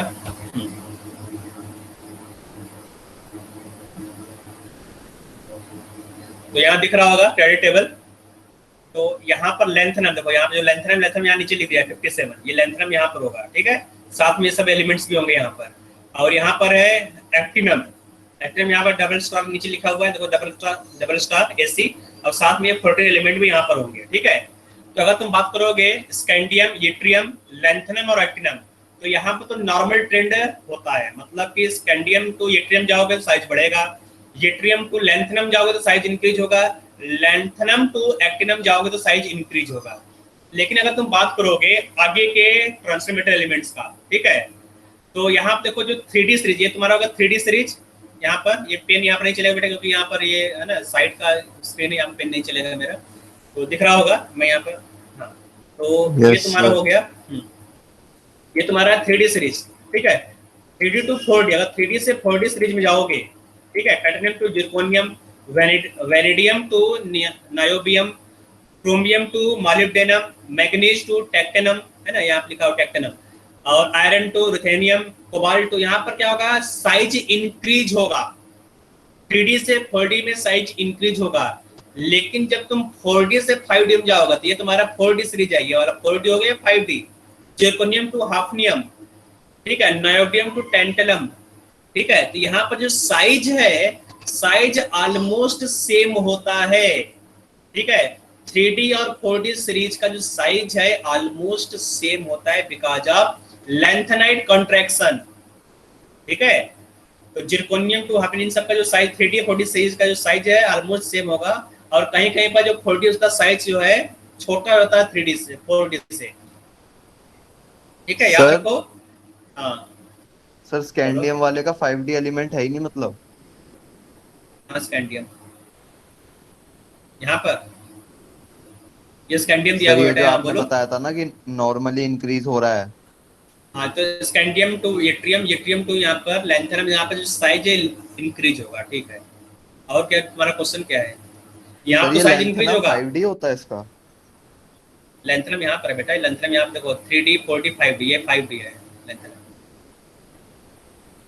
5D होगा ना, 5D सीरीज या 4F सीरीज होगा ये, या दूसरा तुम 4F बोलोगे या 5D बोलोगे, है ना। जो लैंथेनम है, लैंथेनम इस बार नहीं बेटा, यहाँ पर है लैंथेनम, यहाँ पे एक साथ रखे हुए हैं जो 14 एलिमेंट है ना, ये सब लैंथेनम बेटा F ब्लॉक एलिमेंट नहीं है। लैंथेनम के आगे जो लैंथेनाइड होता है, जैसे सीरियम हो गया, ठीक है, प्रेसोडेमियम हो गया, है ना, ये सब जो एलिमेंट है ND, ये सब तुम्हारा है ना, जो एक्टिनाइड और लैंथेनाइड सीरीज है ये सब, ठीक है, ये तुम्हारा F ब्लॉक एलिमेंट है। लेकिन लैंथेनम और एक्टिनम ये D ब्लॉक एलिमेंट है। जो फर्स्ट जहाँ पे ये 1 और 2 ये जो मैंने यहाँ पे जो मैं दिखा रहा हूँ, ये दोनों D ब्लॉक एलिमेंट है, ठीक है। तो जो SC, Y, LA और SC, यहाँ पर जो फर्स्ट ग्रुप है, यहाँ पर तुम बात करोगे, है ना, फर्स्ट B, तो फर्स्ट B में नॉर्मल ट्रेंड है, साइज इंक्रीज होगा, ठीक है। 3D 4D में भी नॉर्मल ट्रेंड है, साइज इंक्रीज होगा। एक्सेप्शन क्या है बेटा? एक्सेप्शन यहाँ पर है 4D और 5D में। 4D और 5D का जो साइज है ऑलमोस्ट सेम होगा बिकॉज ऑफ लैंथेनाइट कॉन्ट्रैक्शन, ठीक है, यहाँ लिखा हुआ ड्यू टू लैंथेनाइट कॉन्ट्रैक्शन।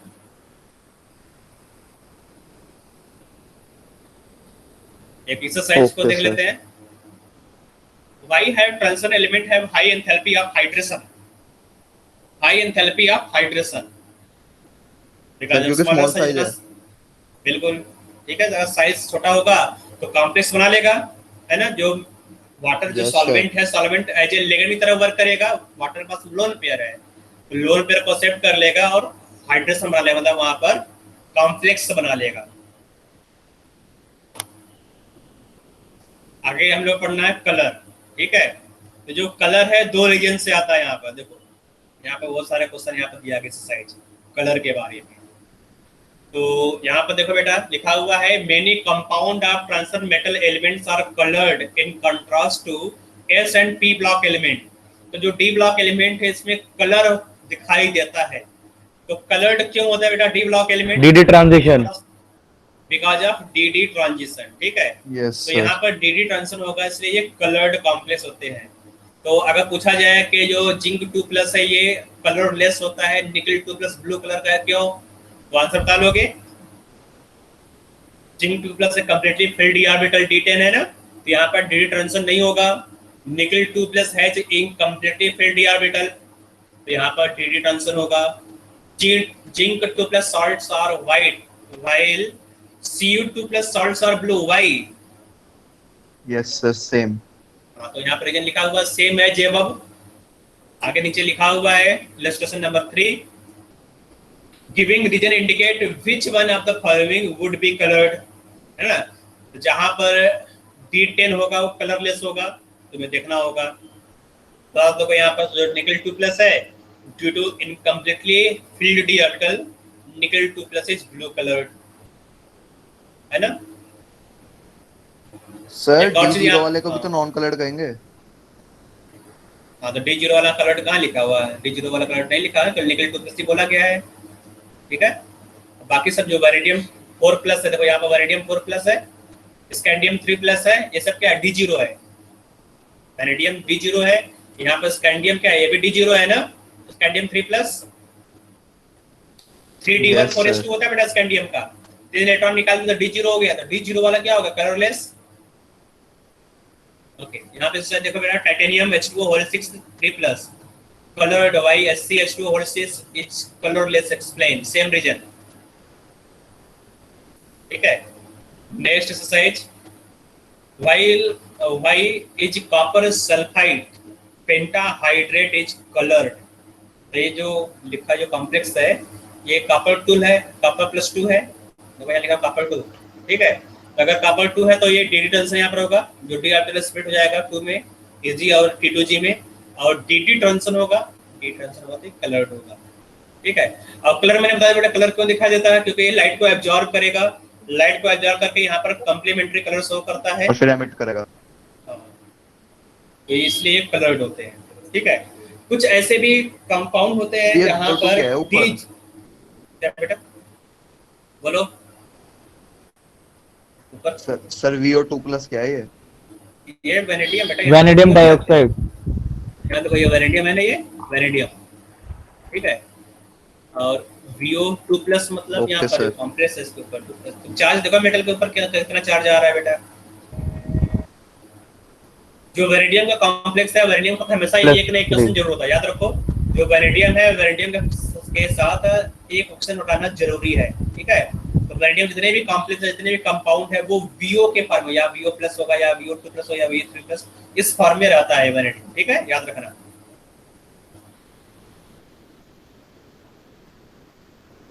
आगे मैग्नेटिक प्रॉपर्टीज। तो मैग्नेटिक प्रॉपर्टी मालूम अच्छे से, बताने की जरूरत नहीं मुझे, ठीक है। The magnetic moment is calculated from the following formula, mu is equal to √n+2 Bohr magneton, where Bm is stands for Bohr magneton, ठीक है। और मैग्नेटिक डाइपोल मोमेंट तुम निकाल सकते हो, Mn2+ का मैग्नेटिक डाइपोल मोमेंट मैक्सिमम आएगा, yes sir. क्योंकि यहाँ पर D5 जितने भी इलेक्ट्रॉन सब अनपेयर्ड है। तो उसको मैं आगे बढ़ रहा हूँ, छोड़ दे रहा हूँ, तुम उसका स्क्रीनशॉट ले लो। ले लिया होगा स्क्रीनशॉट। ओके। तो कैटालिटिक प्रॉपर्टी बता देता हूँ मैं। कैटालिटिक प्रॉपर्टी फिर हम लोग नेक्स्ट क्लास में देखेंगे आगे, ठीक है। कैटालिटिक प्रॉपर्टी, तो कैटालिटिक प्रॉपर्टी कौन से प्रॉपर्टी बेटा, कौन से एलिमेंट कैटालिटिक प्रॉपर्टी शो करते हैं बेटा? कैटालिटिक प्रॉपर्टी होने के लिए दो चीजें जरूरी होता है। Number 1 variable oxidation state, number 2 suitable surface reaction surface, है ना। अगर ये दो चीजें किसी भी एलिमेंट के पास है तो वो कैटालिटिक प्रॉपर्टी शो करता है। तो अब यहाँ पर जो एलिमेंट्स जैसे वैनेडियम है ना, V2O5 हो गया, FeCl3 हो गया, निकेल पैलेडियम, है ना, ये सब कैटालिटिक प्रॉपर्टी शो करते हैं। क्यों? क्योंकि यहाँ पर जो आयरन है, आयरन का कई सारे ऑक्सीडेशन स्टेट होता है, Iron+2 Iron+3, है ना। निकेल के भी ढेर सारे ऑक्सीडेशन स्टेट होते हैं, पैलेडियम का भी ऑक्सीडेशन वेरिएबल ऑक्सीडेशन स्टेट होता है।